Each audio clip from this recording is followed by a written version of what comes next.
How do you do? Mr. Carl Lemley feels it would be a little unkind to present this picture without just a word of friendly warning. It is one of the strangest tales ever told. It deals with the two great mysteries of creation, life and death. I think it will thrill you. It may shock you. It might even horrify you. So if any of you feel that you do not care to subject your nerves to such a strain, now is your chance to, well, we've warned you. Correctly with the correct amount. Atomic batteries to power.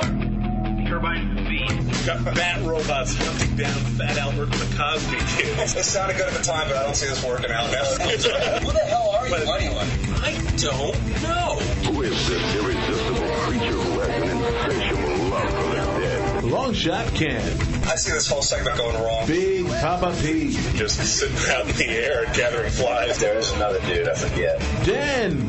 You didn't clone a person, you cloned a god. Ladies and gentlemen, it's time for the Loud Idiots radio broadcast, your source for comic books, sci-fi, horror, fantasy, professional wrestling, and all the various and diverse elements of geek culture. So strap yourself to your chair, pull open your ears, and grab your D20 tight, because the show is about to begin.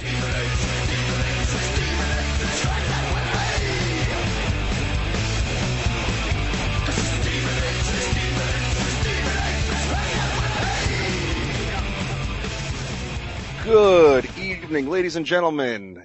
I don't even know what time it is. I am totally shot and messed up with this whole quarantine thing, but for the first time in a long time, we are the Loud Idiots. I'm Longshot Ken. I'm Big Papa Pete. And I'm Big Dog Den. Guys, it's been a long time. Actually, it's been a long time since we've been together as a group. I think the last time we helped out our friends Blue Movie at a venue at a show back in October. Yep. Good times. That was a lot of fun, actually. It was a big Halloween bash, a lot of great music, and we got to help host the event, all in costume. A lot of people showed up in costume. It was fun. It was almost like being at a convention. Do you remember what conventions are like? Conventions, I've heard of those. Conventions. Those are those online things where like you tune into YouTube or Twitch or whatever, and there's a bunch of people doing things. Yeah, you still have to pay to get in. Yeah. For some reason. There's always a bouncer at the door. Damn it. Oops, sorry. Oh man, I miss gatherings. I do. I really, really do. I miss the mead.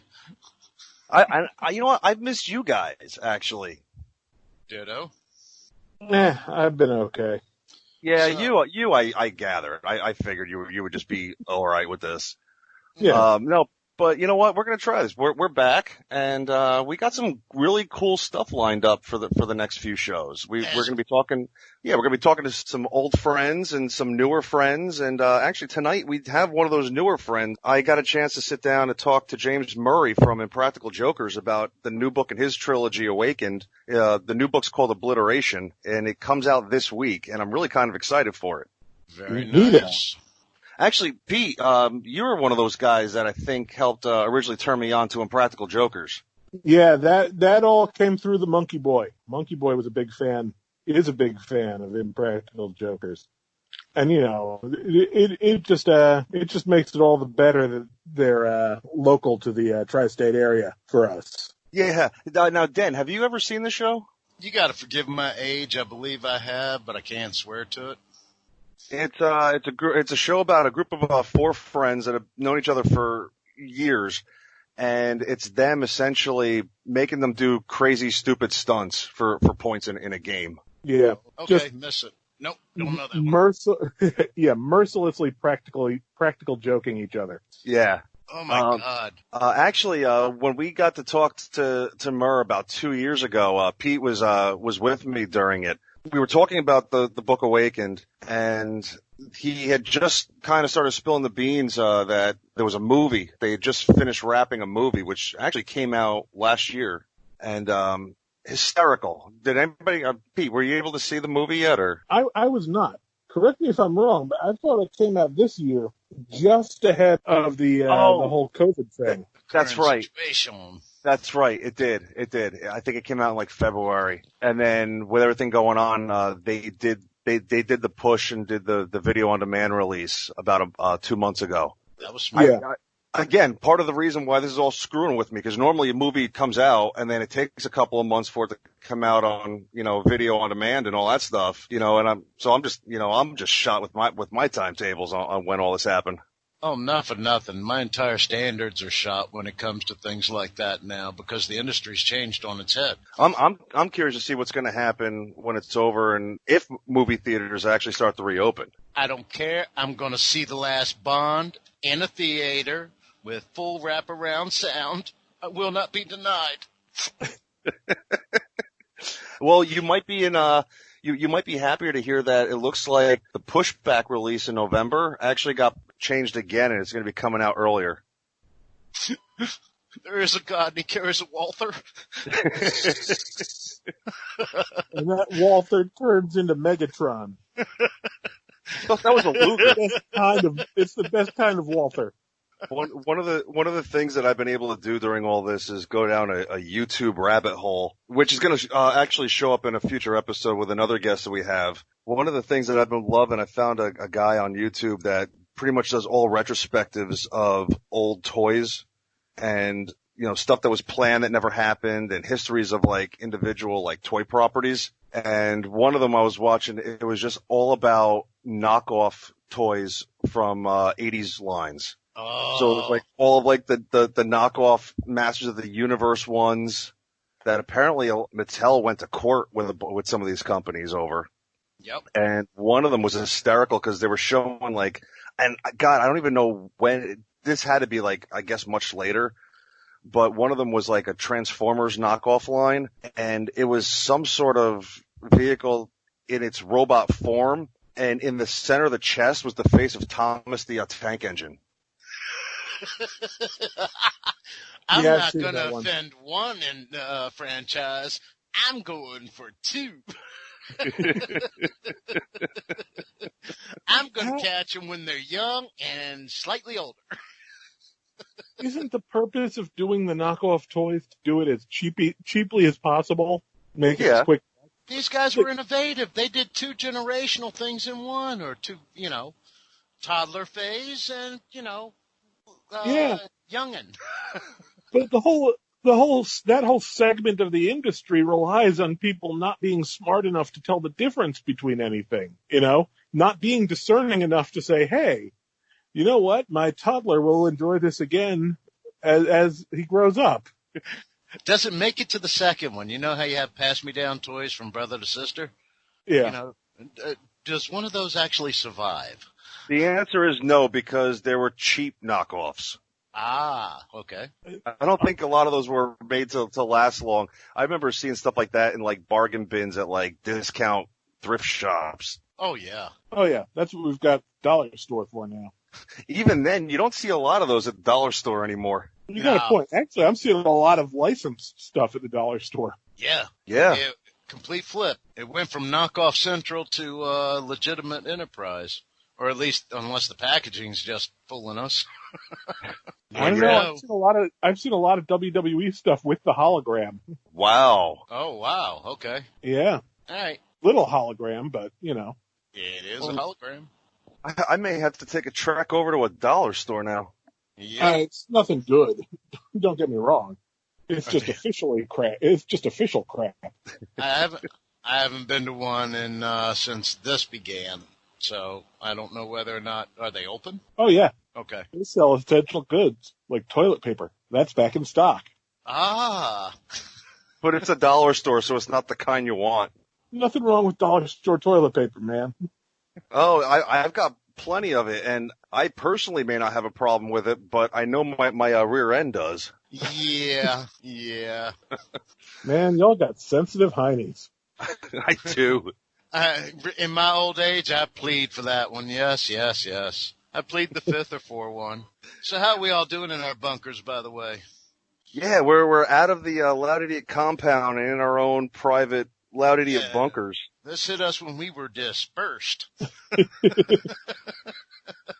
Oh, mine's properly suited. got plenty of alcohol. You know, Everclear and a little bit of aloe, you got yourself a natural sanitizer there. And if you don't use the aloe or don't mind that taste, you know, hey, you got, you know, a 2-shot drunk on. I was gonna say, what are you, sanitizing your intestinal system?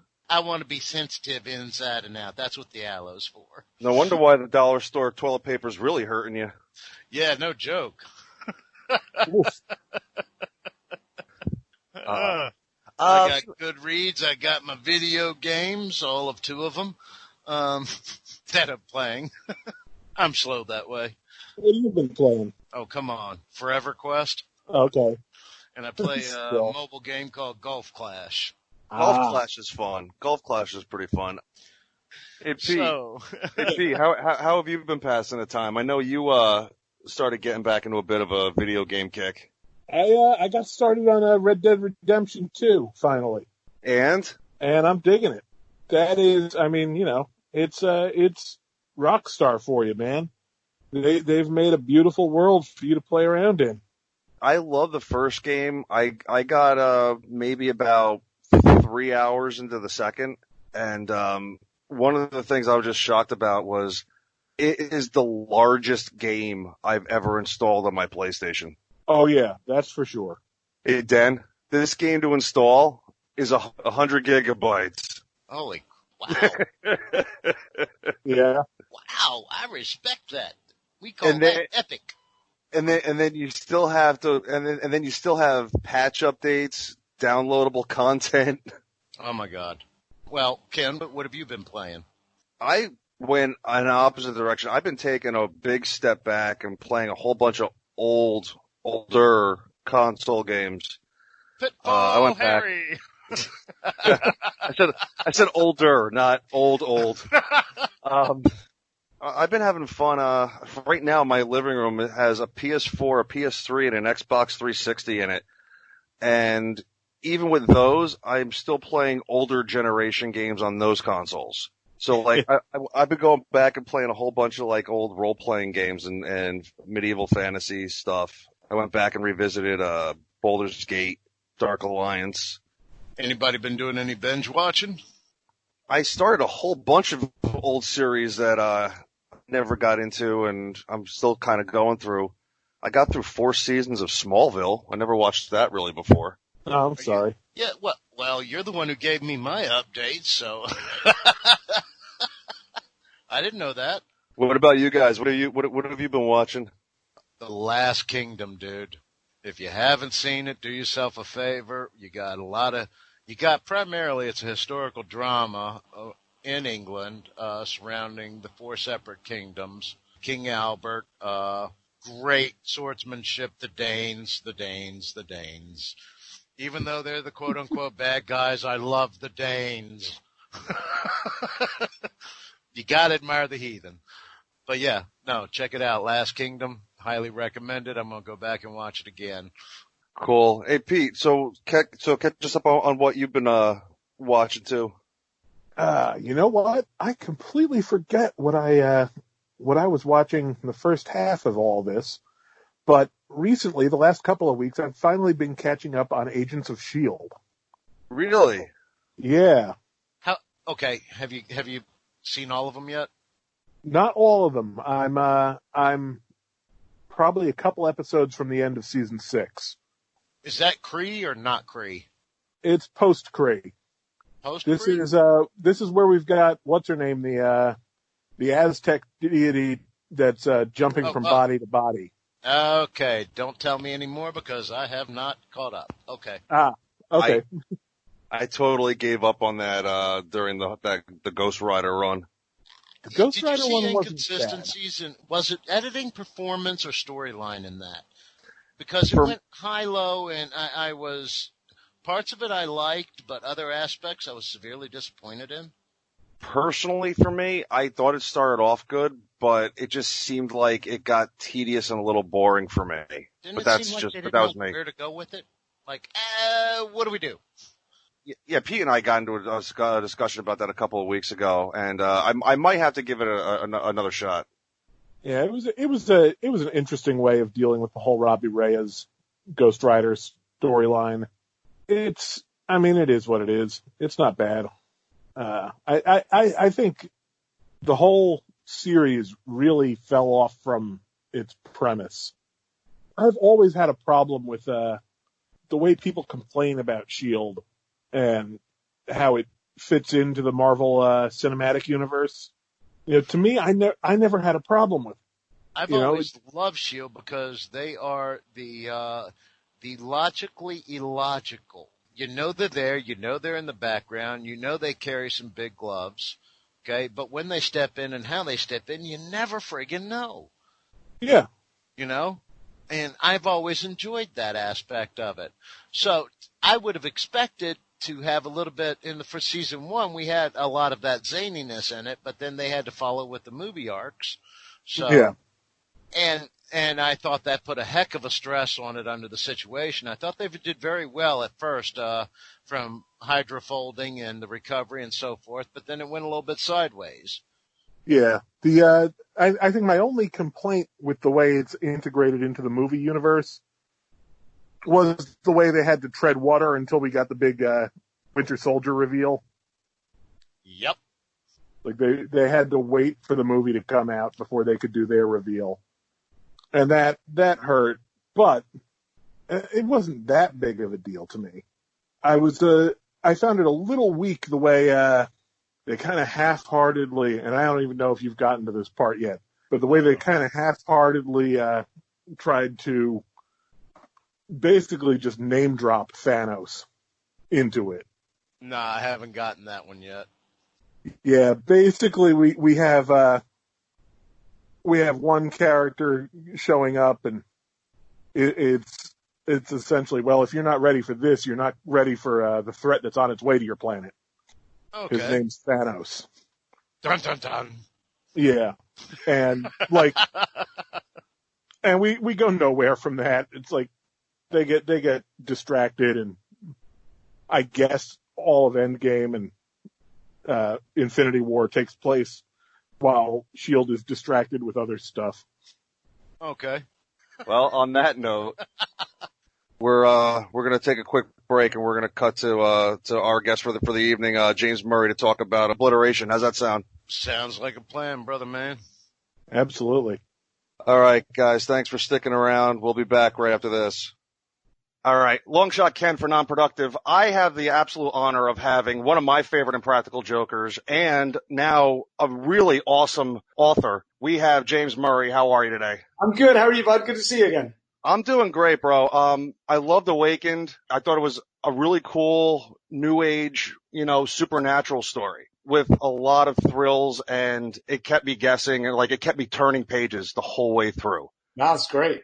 The first time we got to talk about Awakened, though, I know I didn't air it, but you almost had a near-death experience from what I can remember. We were on the highway doing 70 miles an hour. Excuse me 1 second. I got my dog is biting my feet right off camera. This is what it's like to stop, Penny, stop. She's literally trying to tug my sock off my foot. I'm sorry. So we were on the highway doing 70 miles an hour. I was in Ohio.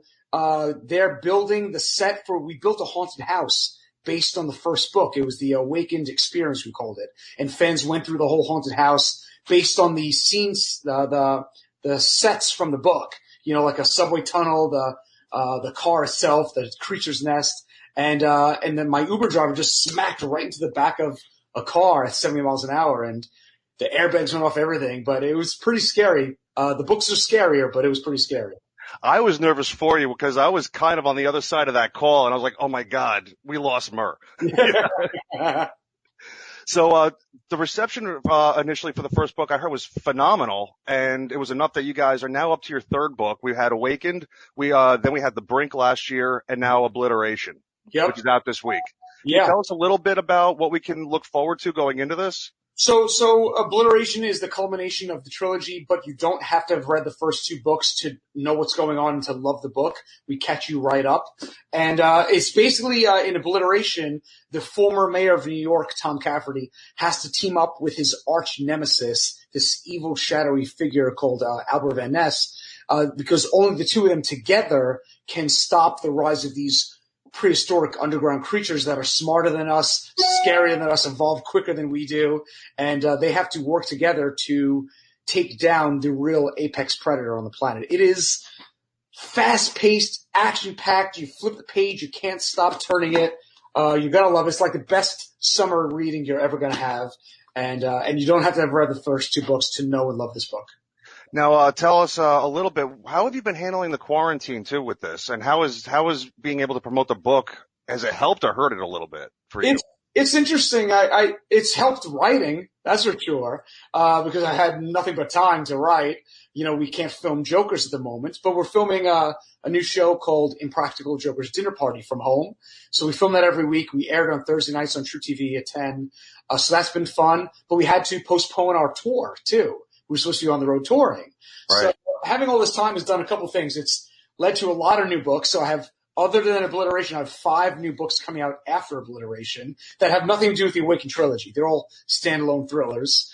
And then I've been doing a lot of writing. I've been planning my wedding. My fiance and I are getting married in the fall. Congratulations. I look and I'm like, how the hell would I have gotten all this stuff done if I wasn't home this much, you know? Right.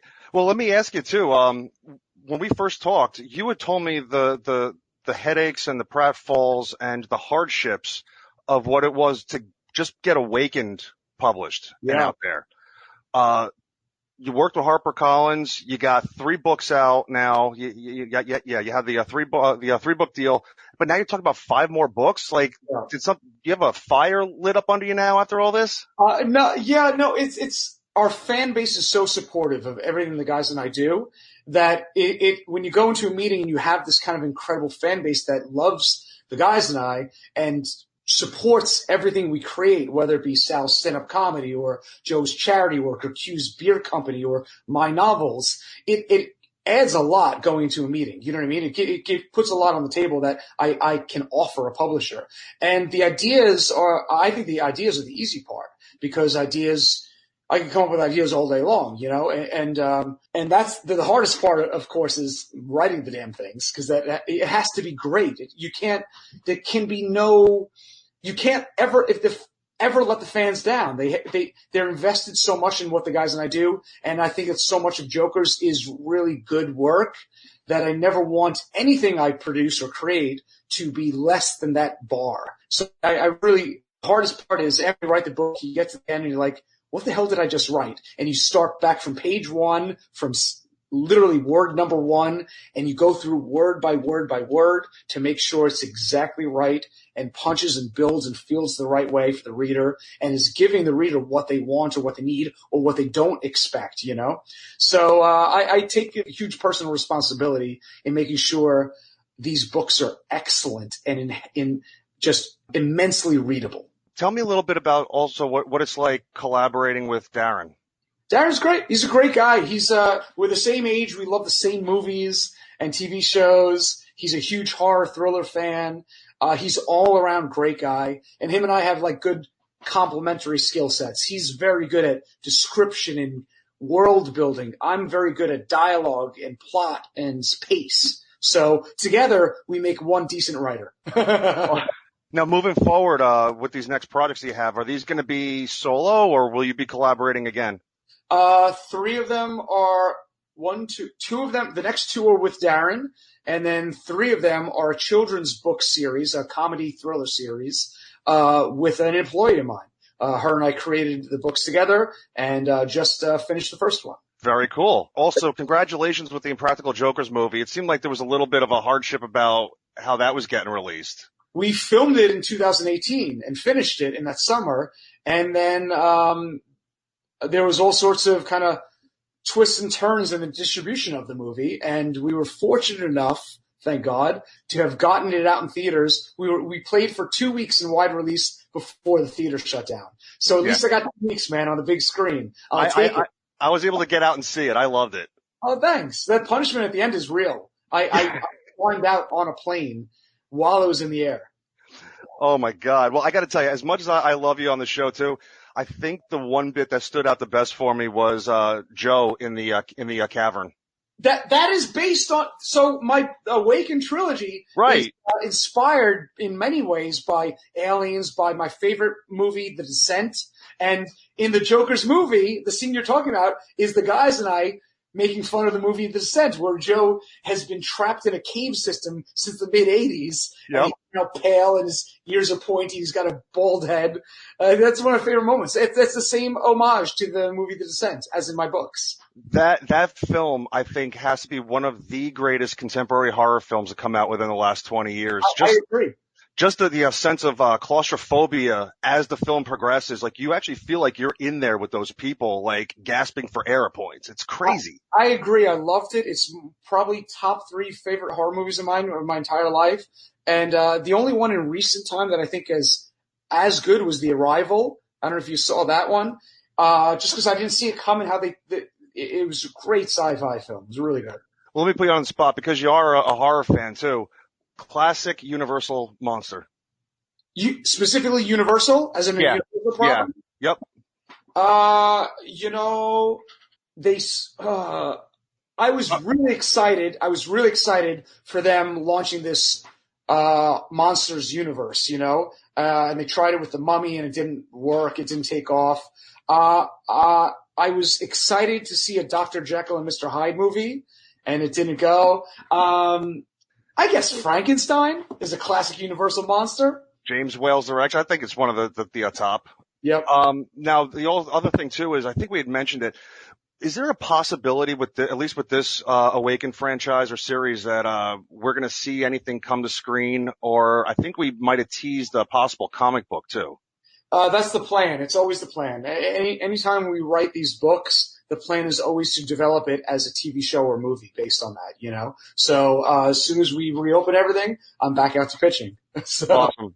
Awesome. I was just hoping that we might have heard that we might have some progression. So I'm working on it. I'm definitely rooting for you. Listen, I know you're on your virtual tour now for the book today. I'm not going to keep you. I'm sure you got a lot of stuff going on. I do want to thank you for hanging with us today. The book is Obliteration. It's available. Get it. Order it. Every service, right? Online, Amazon, Barnes & Noble. Yeah, anywhere books are sold. And you can also go to mer.eventbrite.com in order to get an autographed copy and to attend the virtual book launch from my actual home. Any chance of another one of those virtual tours where you go through the haunted house? Oh, that was incredible from what I saw online. Like any chance of anything wild, dude? It's never been done. You would never see. It just has never happened that an author has launched a book by building a haunted house, so you can experience the book physically as well as dive into it when you read it. And it was wild. I would love to do that again. Last year we did a book telethon. This year we're doing a virtual launch, which is unique, but I have special guests dialing in for the virtual launch. It's going to be unlike any other virtual book launch ever done as well. That's amazing. Murr, thanks again for hanging with us. The book is Obliteration. Get it now. And how else can our fans find out what's going on with you? You go to mer.eventbrite.com to get an autographed copy of the book, or you can go to fountainbookstore.com in order to get an autographed copy and a poster as well. We're easy to find on social media. Look us up. Awesome. I'm so happy that you were able to spend some time with us, and I'm excited for the book. I'm excited for everything else you have going on. I can't wait to get my hands on all of it. Dude, you have a great night. Thanks. All right. I want to give a special thank you again to James Murray. Remember, too, you got to get Obliteration. It's out this week. Releasing June 23rd, right? Yes, it's Tuesday, and depending on when you're listening to this, it might even be out already, so go get it. Actually, It is out, so go get it. But yeah, no, guys, this is so much fun being back, talking to you guys again, being able to hang out like this, even if it has to be like this right now. As Den cordially reminded us all earlier, the band's back together. Yes, sir. I'm super psyched. The boys are back in town. I don't know what Frank was thinking over at the Non-Productive studio when he greenlit this. Foolish mortal. I'm desperate for content. Bring those idiots back. 5 minutes a week, dudes. He's like, just bring those idiots back. We need something until we find something better. What was that line out of Starship Troopers? Rico. I can't take another trailer dump. If we could turn around, you have the position until you're dead or I find somebody better. Rico, I need a captain. You're it until you're dead or I find someone better.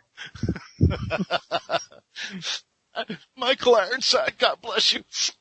Oh, guys, still kicking and acting. You gotta love him. Heck yeah.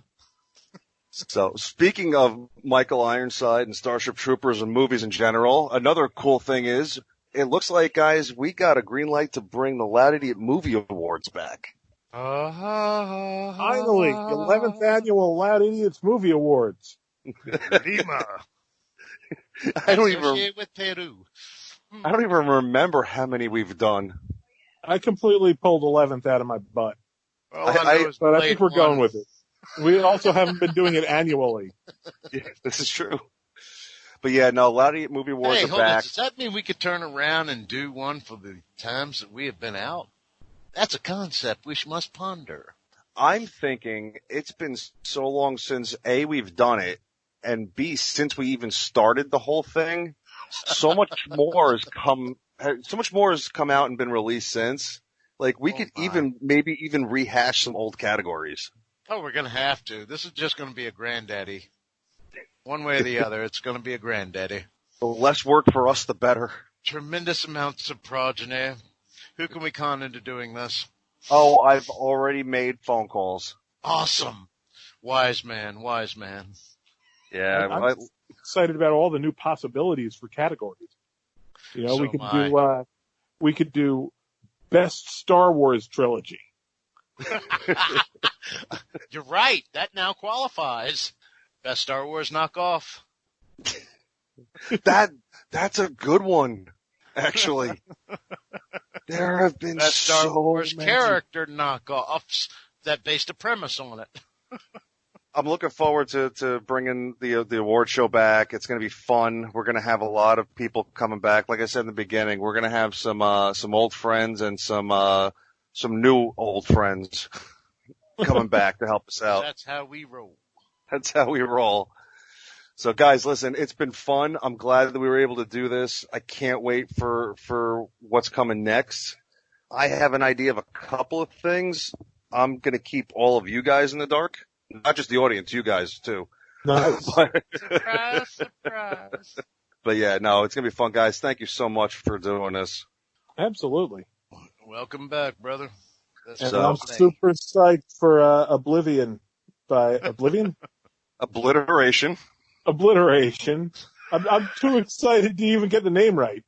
Obliteration by James Either that Murray. or you're having a moment that we're worried about.